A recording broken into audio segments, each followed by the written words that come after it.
braking zone is normally down into turn 5. It's Verstappen firing on.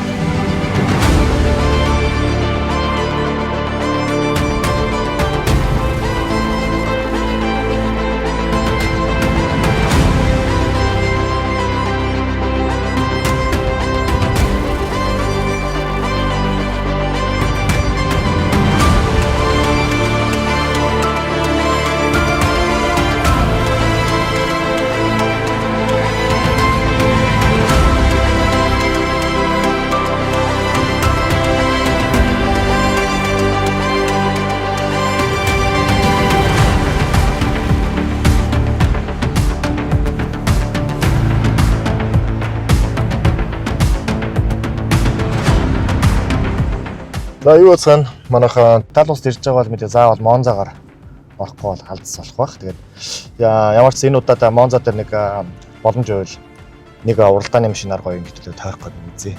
Ямар боломж байна? Энэ дээгүүр нэг уралдааны зам нь явж байгаа юм байна шүү дээ. Бид нар одоо уралдааны зам байна шүү дээ. Тэр доогуур нь ороод үндсэн хаалга явж байгаа гэсэн. Энэ дотор бас нэг алдартай хүний хөшөө байх хэрэгтэй. Би бас тэр хөшөөг өмнө нь нэг тэр хүний нэг түүгийн судлааг байсан болохоор бас тоохгүй байгаад байсан чинь ер нь амар домогт тамирчин байсан юм байна. Одоо л юу гэсэн Монза тамирчлаа ороод үзье.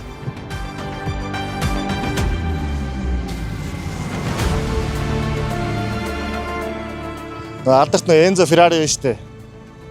Энзо Феррари ч одоо энэ дээр л нөгөө бүх машиныхаа бэлтгэлээ туршилтаа хийдэг байсан зам гэдэг юм шүү дээ.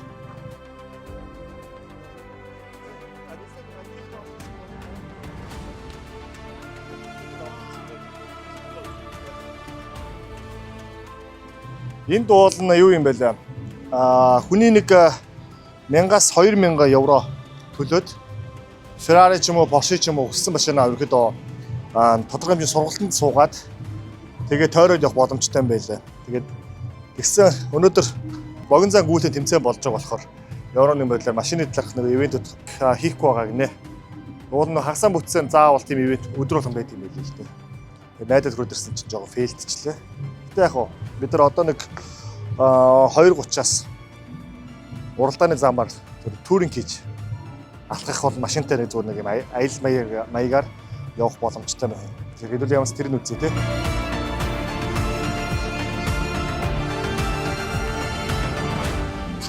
За билет авчлаа. Нэг хүний 30 еврогоор энэ зам дотор нэг бүтэн алхаад тэгээд зориултаар нэг зүр энгийн машин суугаад энэ дотор машинтайгаа явдаг юм байна. Өнөөдөр бол хамгийн боломжтой хэлбэр нь энэ юм байна. Тэгээд ерөөсөө өдөрт нэг удаа яг энэ арганд зохион байгуулж байгаа. Тэгээд одоо нэг 15 минутын дараа энэ эхэлж тэгэхээр хэдүүлдэ нүүргөө юу нэг Монзагийн талаар тушааг ороод идэхийг үзцгээе.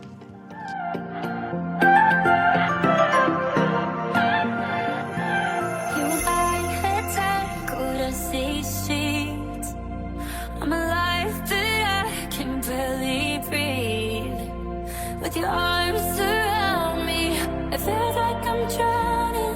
If I reach for something I can't keep, how bad could it really be? So baby, let's get messy, let's get all the way undone. Cover just like I've never been touched. Baby, I'm obsessed with you and there's no replica. За яг одоо бид нар одоо Ferrari-гийн уралдааны зам гэж нэрлэгддэг Monza уралдааны зам дээр ирчихсэн байна. Тэгээд яг л энэ зам дээр нөгөө Enzo Ferrari, Alfa Romeo, Италийн багууд маань яг л энэ зам дээр машинаа ингэж халгаж бэлдэж тэмцээнд орж ирсэн. Тэгээд тэр утгаараа энэ замын албан босны нэр бол Ferrari-гийн зам гэж явдаг. Ийм онцгой зам байна. За одоо болохоор Monza уралдааныхаа замынхаа яг арын алтны өрөөгөр явж байна. Тэгээд түрүү хэлсэн энэ амралтын өдрүүдэд машин барих бол боломжгүй байгаа юм байна. Тэгээд юутай гүйтэн замын тэмцээнтэй байгаа. Тэгээд Монза уралдааны зам бол мэдээж Италичуудын төдийгүй дэлхийн Формула 1 сонирхчдын хувьд бол заавал үзэх ёстой мөрөөдлийнхэн замуудын нэг. Юу гэхээр энд л одоо хүртэл Формула 1-ийн хамгийн өндөр хурд гардаг. Тэр нийт замынхаа 80% нь бүтэн хаацтай давхидаг. Дээр нь топ спидийг тулах боломжтой. Цөөхөн замуудын нэгээс гадна хамгийн хүн ирж үзчихсэн замын нэг юм байлээ.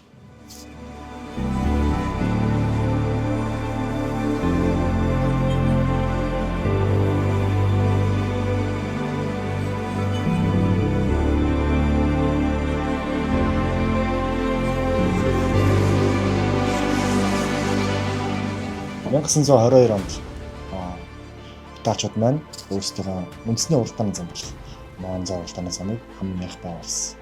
Энэхүү зам маань бол тухайн цаг үедээ дэлхийд 3 дахь уралдааны зам байсан бөгөөд нийт одоо хүртэл хилээд рекорд байдаг ба энэ зам дээр хамгийн их төрүүлсэн тамирч нар Михаэль Шумахер, Льюис Хамилтон рекордыг эзэмшдэг. Бөгөөд энэ зам маань өөрөө жил болгон 1950-аад оноос хойш дунд 80 онд л эзэмшиж тасалж ирсэн. Бусад бүх он жилүүдэд одоо хүртэл Формула 1-ийн гараа одоо хүртэл энд явагддаг ийм онцлог зам. Тэгээд ялгаа нөх юм бол энэ бол нэг тийм том зам бол биш. Нийт 5.8 км хүртэлтэй.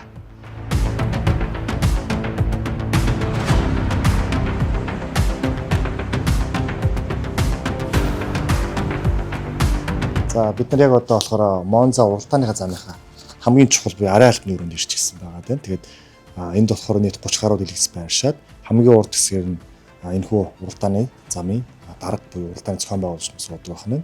Ардлын 2 дахь нь бол инженерийн албан байдаг. Харин 3 дахь энэ бол аюулгүй байдал буюу safety баг байдаг. Тэгээ энд нэг юм сонирхолтой юм одоо сүвнэр байгаад сонирхол асуусан чинь Сан Франциско гэж одоо хүний бухны хөшөө юм байна. Тэгээд яагаад гэвэл аюул ослоос хамгаалдаг юм гинэ. Тэгэхээр энэ бидний байрлаж байгаа бол ерөөдөө бүхэлдээ Монза уралдааны зам дээр зохион байгуулагдаж байгаа уралдааныг бүгднийг хяндаг зохион байгуулалт. Ийм чухал өрөө байна.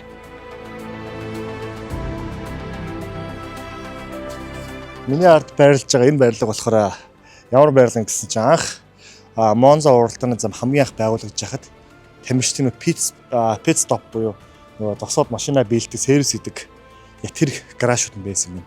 Тэгээ улмаар мэдээж Монза зам маань өргөжөөд өнөөгийн одоо энэ зам руу шилжсэн юм. Тэгэхээр яг энэ дотор л нөгөө дээр үеийн Формула 1 Гранд Прикс уралдааны нөгөө Ferrari Enzo ч юм уу те Итали Maserati Alfa Romeo гэх мэт бүх топууд одоо Enzo Ferrari хүртэл яг энэ хавар ингээд тухайн цаг үед одоогоос 70 орчим жилийн өмнө яг энэ дотор алхаад явж байдаг байсан байна.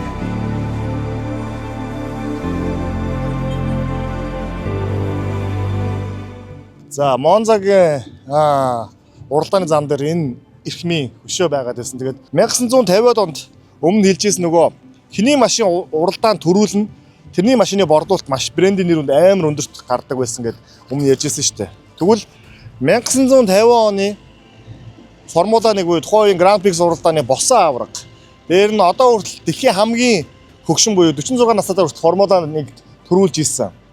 Дээр нь дахиад бүр Mercedes-Benz-ийн хүндэт ерөнхийлөгч Аргентин улсын иргэн. Дээр нь Pagani Zonda гэх мэт Pagani Zonda ихэнх төрөлд тусалж ирсэн. Формула 1-ийн домог тамирчин. Өөрийнх нь нийт оролцсон уралдаан төрүүлсэн рейтингээр харьцуулах юм бол дэлхийд хамгийн өндөр рейтингтэй явж байгаа 2 тамирчийн нэг. Дээр нь дахиад Формула 1-ийн 5 удаагийн цувралын авраг. Ийм мундаг тамирчин. Fango гэдэг Аргентин улсын эрхэм энэ хүний хөшөө өгдөг юм байна. Тэгээд бас энэ хүн болохоор тухайн үед Ferrari, Alfa Romeo, Mercedes гэдэг багууд 1950-ад онд бүр босон авраг байсан билээ. Тэгээд бүгдэнд нь уралдсан баг болгондоо төрөө байрны цувралын төрөө байранд авч өгч байсан тийм гайхалтай авиаслаг мундаг хүн байсан юм байлээ. Тэгээд бүр 46 настай байхдаа хүртэл уралдаж байсан гэдэг. Тэгээд хожимо тэтгэвртэй гарах үед нь Daimler компани буюу Mercedes-Benz брэнд байна. Daimler компанийн хүнийг Аргентин улсынх нь Mercedes-Benz ерөнхийлөгчөөр ажиллуулад тэгээ хожимо нас барахт нь энэ хүний Mercedes-Benz гүйцэтгэсэн үүргийг нь одоо үүрэг оройлын өндөрөөр үнэлж насан туршийн ерөнхийлөгч гэдэг энэ одоо хүндэт цолыг өөрт нь өгж ирсэн юм байна. Тэгээд Daimler компаниас энэ хүний гүйцэтгэсэн үүргийг одоо хүртэл мартдаггүй болохоор яг энэ дэр Mercedes-Benz-ийн тухайн үед уралж ирсэн машиных нь хамт хөшөөг нь хийж Германы одоо хэд хэдэн алдартай уралдааны замууд төр байлгадаг ийм учиртай юм байна. Энэ удаагийнхын дугаарыг Итали улсын Монза үндэсний уралдааны тойрог дэлхийн хамгийн алдартай Формула 1-ийн тойрог дэлхийн хамгийн хурдан уралдааны тойрог тэгэхээр Энэ дугаараа эндээс бэлтгэлээ. Тэгээд энд л яг тухайн үеийн Формула 1-ийн аваргууд, нөгөө нэг Mercedes-ийн мөнгөн сум те, нөгөө нэг Ferrari-гийн алтартай ялтууд байна. Яг энэ дотор байж одоо хийгдчихсэн. Тэр уралдаанууд бүгд энд болж ирсэн байх нь. Тэгэхээр энэ удаагийн дугаарыг энэ хүрээ дуусгая. Тэгээд автоарттай хамт байгаа та бүхэндээ баярлалаа. Одоо удахгүй дараагийн дугаараар уулзцгаая.